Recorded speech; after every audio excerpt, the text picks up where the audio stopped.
Hello friends, welcome to our channel the blooming canvas and welcome to our new series of Canada blogs. তো এখন আমরা যাচ্ছি Harbour front. তখন 1 থেকে আমরা ধরবো মেট্রো, যেখানে আমরা যাব ইউনিয়ন স্টেশন। ওখান থেকে আমরা কী করে হারবার ফ্রন্ট যাব সেটা তোমাদের দেখাবো। তো আজকের ব্লগটা ওটা নিয়ে সঙ্গে থেকো। ইটিসি মেট্রোতে করে আমরা চলে এসেছি ইউনিয়ন স্টেশন।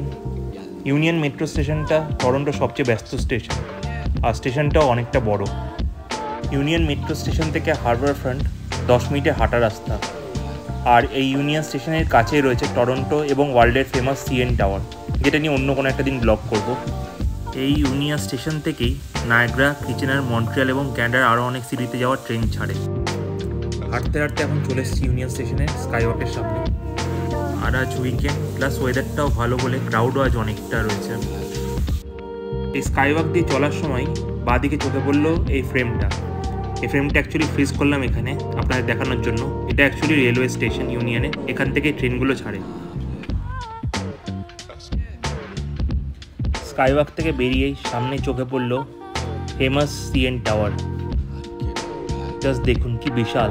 বুর্জ খালিফা হওয়ার আগে এটাই ছিল ওয়ার্ল্ডের সবচেয়ে টলেস্ট স্ট্রাকচার। এই সিএন টাওয়ার সামনেই রয়েছে রিপ্লিজ অ্যাকোয়ারিয়াম, এটাও এখানকার একটা major tourist attraction. CN tower cross করে এবার আমরা এগোলাম হারবার ফ্রন্টের দিকে। যেরকম দেখছেন এখানে প্রচুর লোক যাচ্ছে, আর তার সাথে গান বাজনা মিউজিকও হচ্ছে।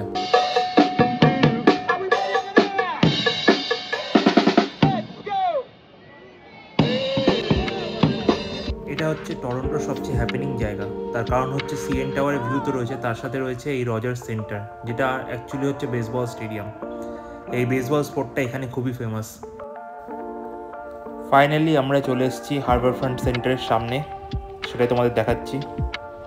তো হারবার ফ্রন্ট এই পার্টিকুলার স্পটটা রয়েছে লেক অন্টারিও একদম নর্থ দিকে।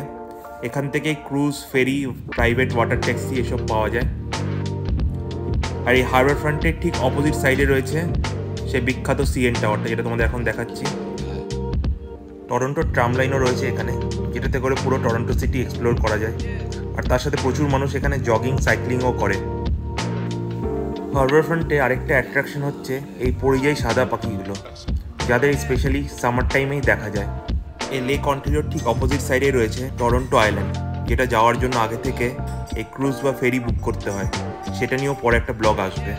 এখানে এরকম সিটিং অ্যারেঞ্জমেন্টও রয়েছে, আমব্রেলা শেডিং করা, যার তলায় আরামসে আপনি বসে রিল্যাক্স করতে পারেন। তো এবার তোমাদেরকে নিয়ে এসেছি এখানে কী কী অ্যাক্টিভিটি করা যায় সেটা দেখানোর জন্য। তো এখানে ওয়াটারফ্রন্ট পার্ক রয়েছে, যেটা ক্রুজে করে ওই সাইডে যেতে হবে। টরন্টো আইল্যান্ড আমি আগেই বললাম, যেটা ফেরি শিডিউল রয়েছে।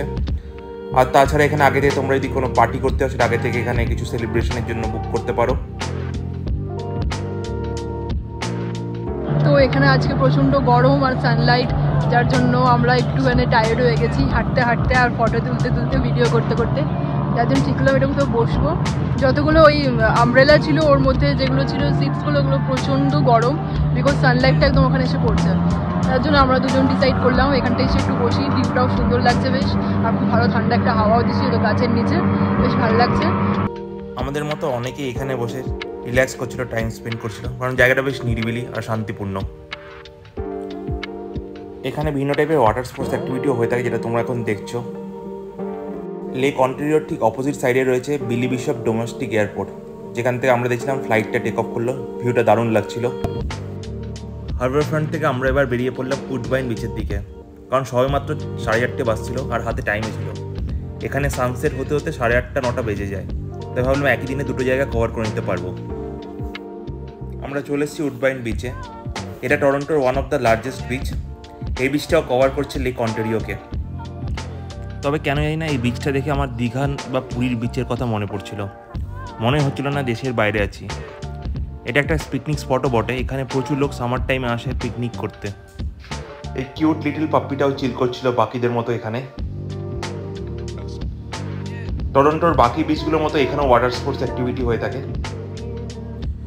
তবে এই উডবাইন বিচের সবচেয়ে বেস্ট পার্ট যেটা আমার লেগে, সেটা হচ্ছে এই হাইক করার জায়গাটা। দুদিকে রয়েছে লাশ গ্রিন ফিল্ড, আর তার সাথে প্রচুর গাছগাছালিও রয়েছে। যেরকম দেখতেই পাচ্ছ এই মাঠের ওপর প্রচুর লোকে বারবিকিউ করছিল।